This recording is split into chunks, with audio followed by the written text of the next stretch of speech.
Cold air bled through the glass as the verdict hit like a hammer. I'm Thatcher Ward, 56, internal auditor.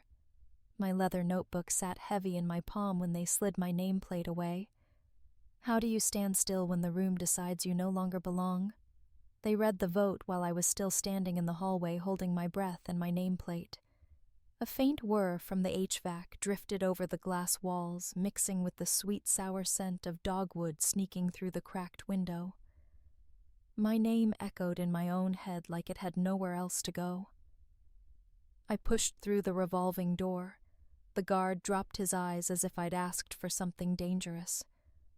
The leather notebook felt heavier than usual under my arm, its worn spine pressed into my palm like it knew what was coming.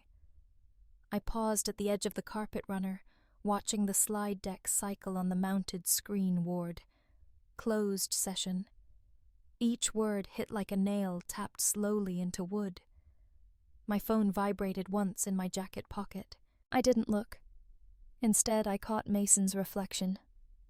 First.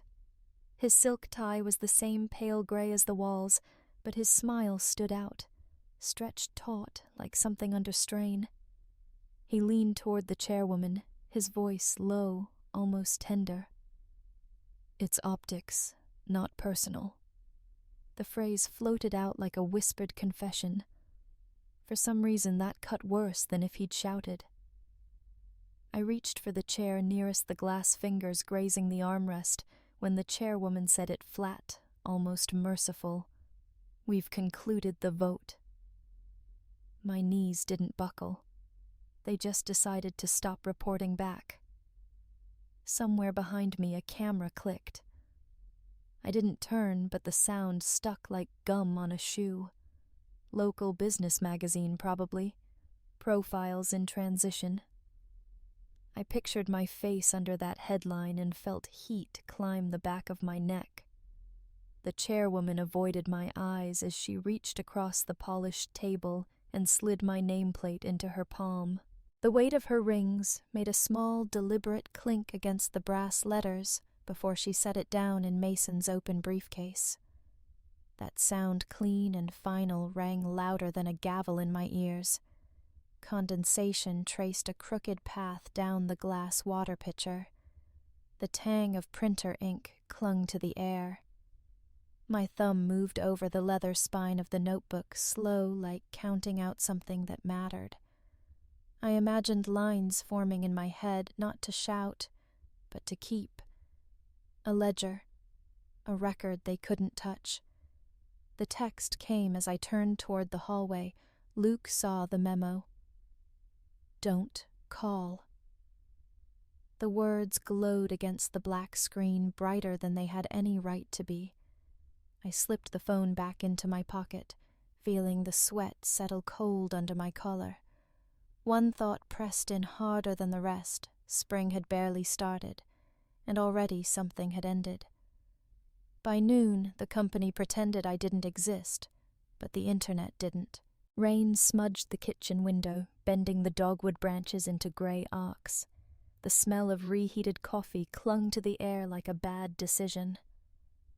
I stood over the counter HOA notices stacked near the sink, each envelope shouting in block letters about fees I hadn't paid yet. My cracked tablet glowed a nervous blue against the wet countertop. The email came first. Subject line, company statement, transition, update. The body was short, corporate-scented, and already leaking into the wild. I tapped refresh, but it wasn't the inbox that burned. It was the screenshot someone had posted on a financial blog. My name in bold, followed by a phrase I'd never authorized Ward's oversight, raised concerns. Slack snippets surfaced next, yanked from whatever corner I no longer had keys to. A thread with my initials pinned to memes, one looped gif of a paper shredder captioned, Ward's Legacy Plan.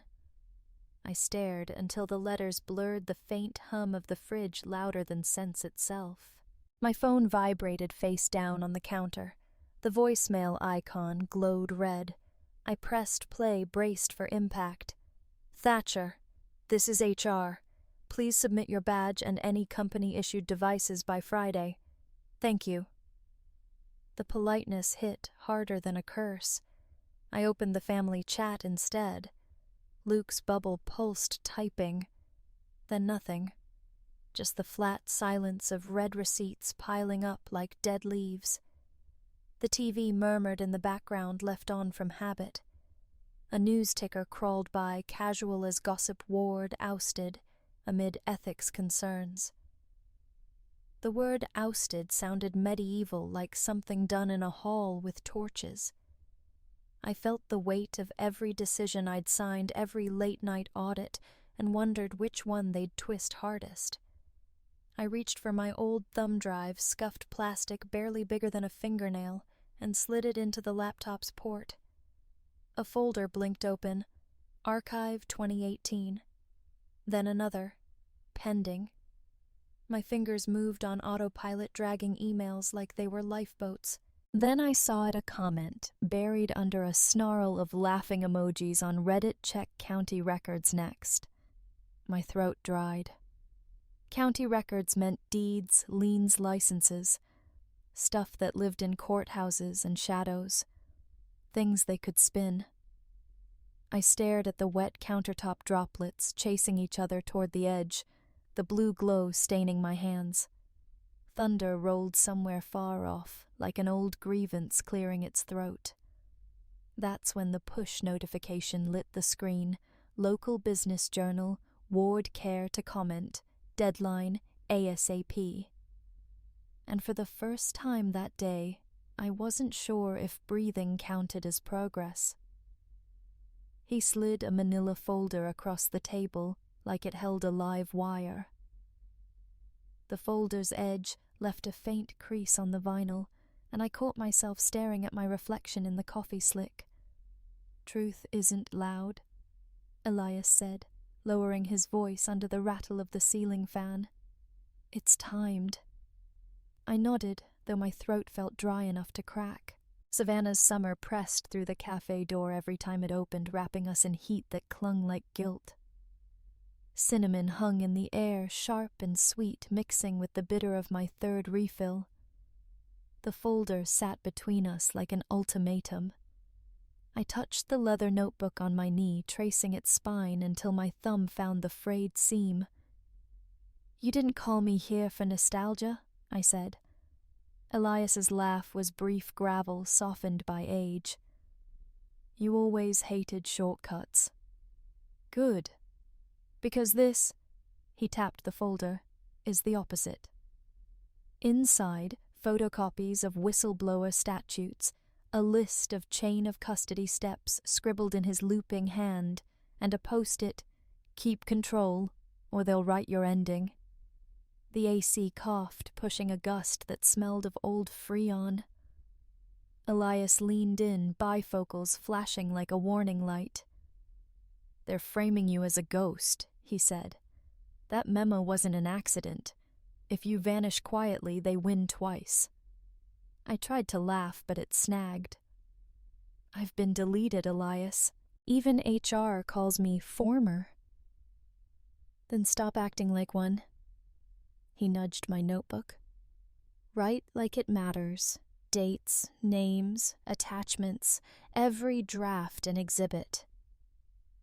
I flipped a page. Coffee rings smeared ink from last week's panic notes. The sight calmed me, proof that I still had something tangible.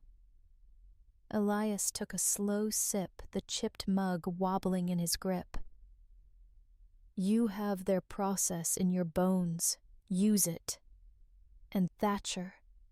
His pause pulled my gaze. "Schedule the truth. Schedule."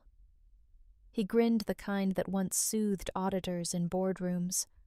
"A clock is harder to kill than a man. You time the drop, they can't bury it fast enough." I pictured a calendar alert blooming red against my phone screen, a message humming in encrypted silence until the right hour. It sent a tremor through me, fear or hope I couldn't tell. "Set it," Elias said. His voice was steady, but his eyes... They held something close to faith, the kind I'd stopped lending myself months ago. Outside, a delivery truck backfired, startling the pigeons lined along the gutter. Inside, the cafe felt suddenly smaller. Every sound amplified the scrape of a chair, the slow drip from the cracked faucet behind the counter. I opened my phone. The calendar app blinked like an empty stage. My thumb hovered above the plus sign, sweat pooling in the bend of my wrist. Thatcher Elias asked softly. I inhaled cinnamon and rust, and something else possibility filling my lungs. My finger dropped toward the screen. Mason smiled like a cat that tasted blood and slid the contract across oak polished too bright. Fluorescent lights buzzed overhead, throwing white glare onto columns of numbers. The air was stale with copier heat, heavy with his cologne. 2 junior staffers hovered behind the glass wall, eyes frozen on screens like mannequins rehearsing innocence. "Emergency restructuring," Mason said. The phrase sounded like a mercy kill. He tapped the first page with a nail buffed to a lawyer's shine. "Initial the tabs. Be a team player." I stayed seated, notebook balanced on my knee. The leather felt solid against my palm, though its corners were beginning to fray like me. "What happens if I don't?" My voice came out flatter than I intended. He smiled wider. "Then we find other efficiencies." He let the pen roll toward me, black lacquer glinting under the harsh lights. "Sign or watch your kid burn with you." The hum in the ceiling deepened until it felt like pressure in my ears. Luke's name landed hard, but I didn't flinch. "He's got nothing to do with this." "Funny thing about grants," Mason whispered. "They need oxygen. I can shut the window fast." I looked at the page's clauses, stacked like sandbags without prejudice. Good faith, no admission. Every line built a coffin and asked for my nails to seal it.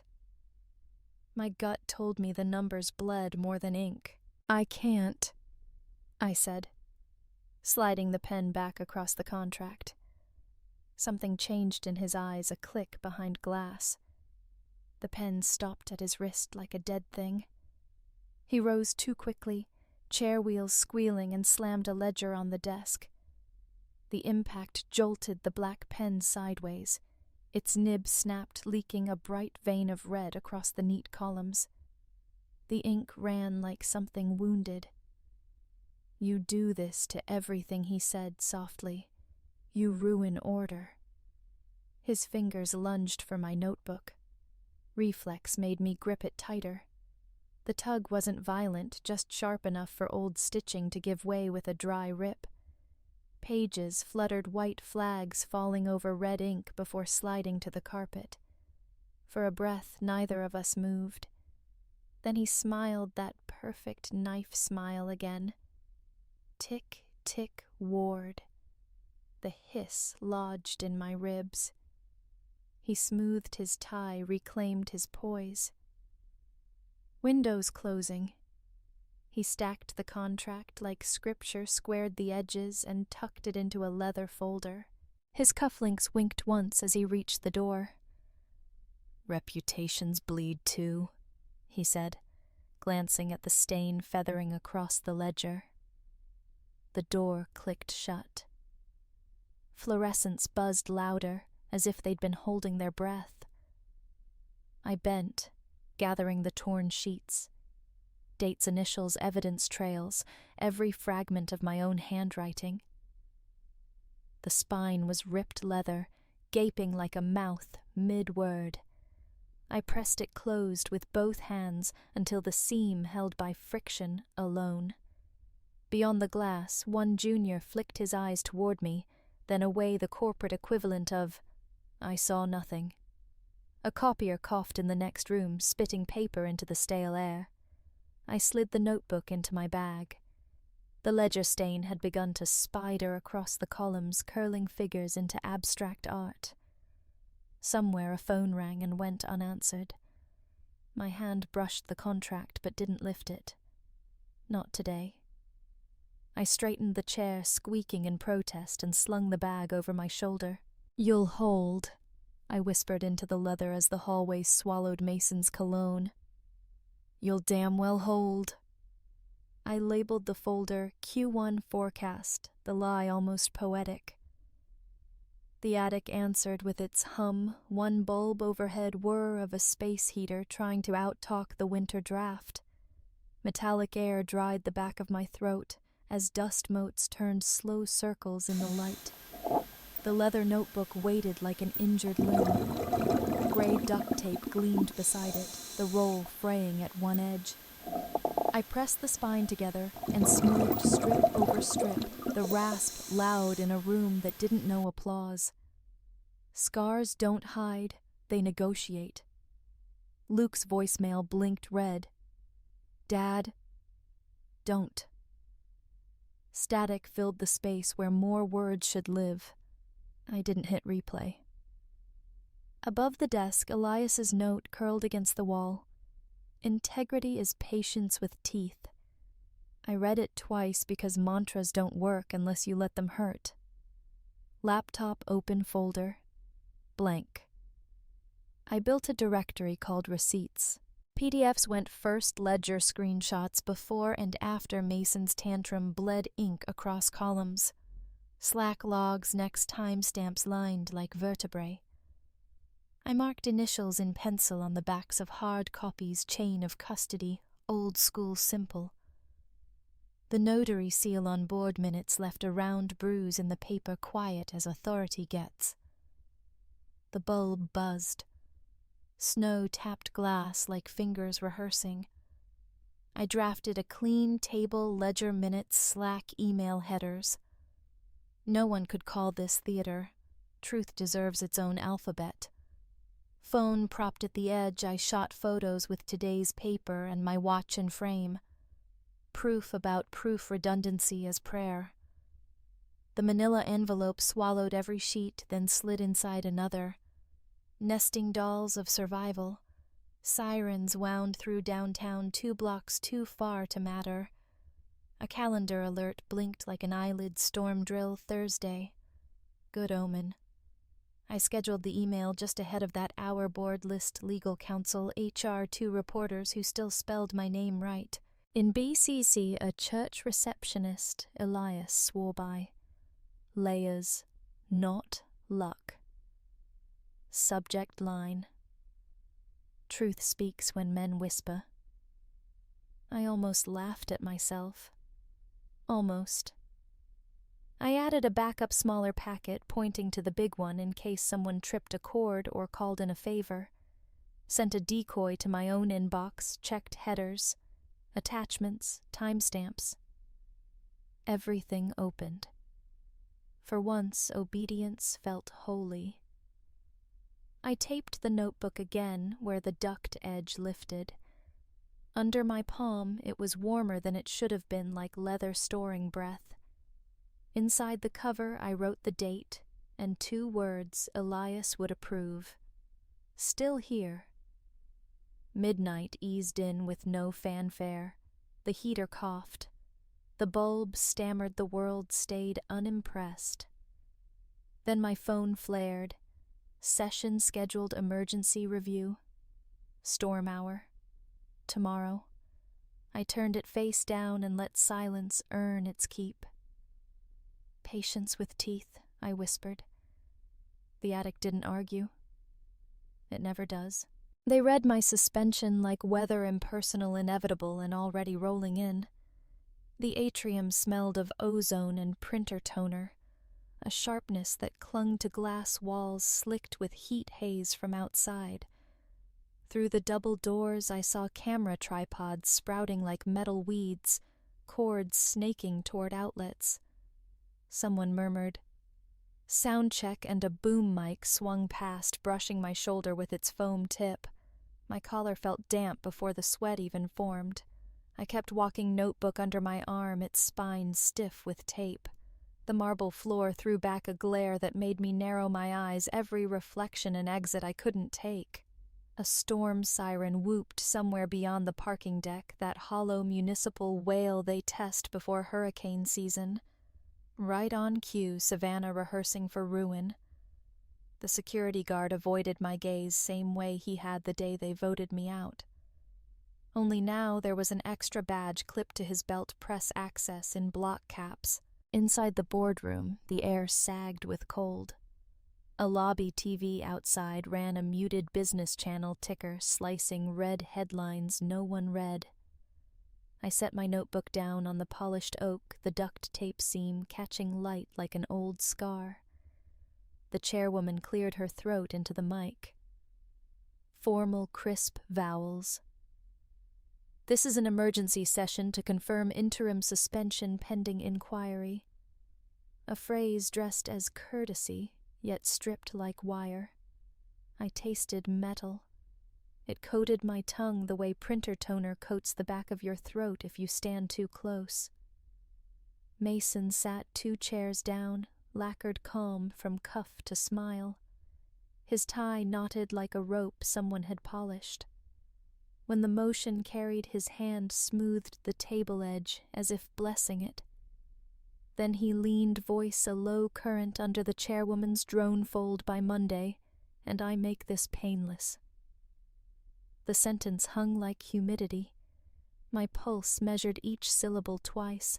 On the far wall I caught my own name flickering across a phone screen propped against a coffee cup. Live stream counter 1.2K watching. Hearts bubbled up like a sick joke. I drew a breath, slow, quiet. Thought of Elias's note curled in my attic. Thought of the subject line waiting like a lit fuse in some server's dark belly.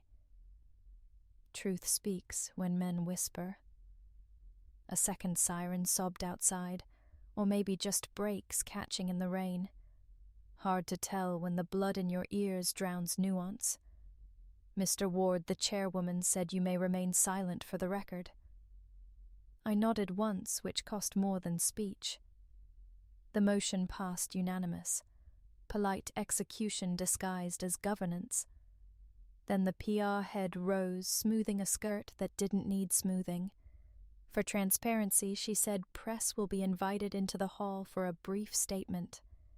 The doors cracked. A lens bloomed like a black flower.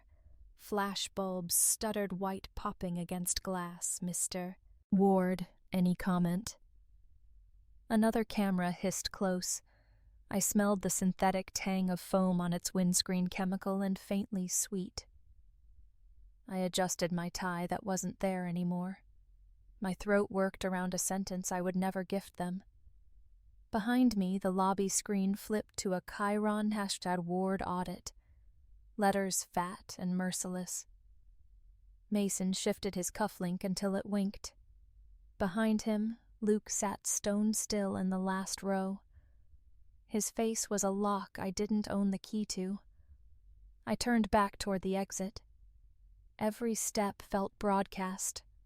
The notebook under my arm pulsed like a second heart. Halfway to the door, my phone buzzed, deep, insistent, not a call, but a flag. I slid a thumb across the screen, just enough to see it bloom subject truth packet delivered.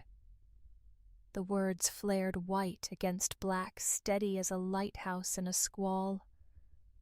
I slipped the phone back into my jacket pulse, syncing with the buzz that still tremored in my palm. Outside, someone called my name for a quote. I gave them silence, and silence gave me more power than any sentence I had left. By the time they hit refresh, the server had already learned how to speak. Emergency lights pulsed once overhead as thunder rolled through the riverfront. For a heartbeat, the glass atrium seemed to brace, ribs tightening before an impact. The PA system hummed that low-voltage throb, as if the building was clearing its throat. I stood in the same hall where my name had been carved off minutes earlier. The duct-taped notebook sat before me, its edge cool against my wrist. I touched the seam, feeling the faint grit where Elias's pen had pressed inside the cover Veritas Vincit. Then it started first. A soft chime from the council's tablet, then a chorus. Screens along the oak wall flickered frames, snapping into grids of numbers, time-stamps, subject lines that bloomed like frost patterns on glass, versioned ledgers, Slack captures notarized minutes all seeded days ago, unfurled into the board's shared drive with the precision of a triggered vault. The lobby TV outside stuttered ticker coughing, then reloading into scarlet text. New docs contradict earlier claims. A push alert leaped across my lock screen, then another news pings like distant artillery. Mason's face twitched first at the jaw, then at the corners of his mouth. His tie, perfect 30 minutes ago, hung slightly off-center, a careless tilt he didn't feel. Where did he started? Counsel's voice cut through iron in its evenness. Chain of custody verified. Recommend immediate reinstatement. The gavel's crack landed like a shot muffled in snow. Chairwoman lifted the decree sheet, trembling only because the air vent coughed. Effective immediately, she read, Thatcher Ward is reinstated to full status with authority restored and record cleared. Somewhere behind me a door hissed. Shoes struck marble in syncopated rhythm. 4 beats, then 2. Security detail, or something. Older, more ceremonial. A blue uniformed honor guard badges gleaming like struck coins. One stepped forward, chin squared. The PA squealed died, then rose clean. For service rendered and record preserved, the chairwoman intoned voice steadied by the mic. We acknowledge your standing. The salute cracked air. Not a flourish, just a blade of recognition slicing through static. Applause followed, unsure at first, then swelling echo rebounding off glass until it sounded like a tide rolling through stone. Camera lights pulsed, lenses irised wide. Somewhere hashtags multiplied like cells in a dish. I lifted the notebook. Its spine bore the new scar of tape, neat, this time smoothed flat. Inside, the inked phrase waited like a quiet oath. Luke stepped from the back rain shadow clinging to his hoodie. His voice low, raw, threaded through the din. You didn't fold. My throat clicked before I found air for a single nod. Then the chair legs scraped, and Mason lunged, not at me, but at the gap between narrative and ruin. This is out of context, he snapped, hands white on the table edge. Counsel's reply was dry ice. It isn't. Flashbulbs detonated. A mic leaned too close, smelling of foam and old breath. My fingers pressed the notebook shut, edge biting like proof made flesh. Wind slammed the outer door's glass, trembling in its frame. Mason shoved past, muttering to no one and everyone. Not over. Thunder answered like a gavel dropped from the sky. The scent of polished wood lingered on my hands as I set the mended notebook on the round table. The tape line felt smooth now, like a reminder rather than a scar. Justice arrived quietly, and I've learned that what remains after the gavel isn't winning or losing, it's the life you choose to build. Even after job loss and betrayal, there's still space to rebuild your dignity. A short note in the company newsletter called us a circle of trust. I smiled and let it stand. What will you do with your own empty space?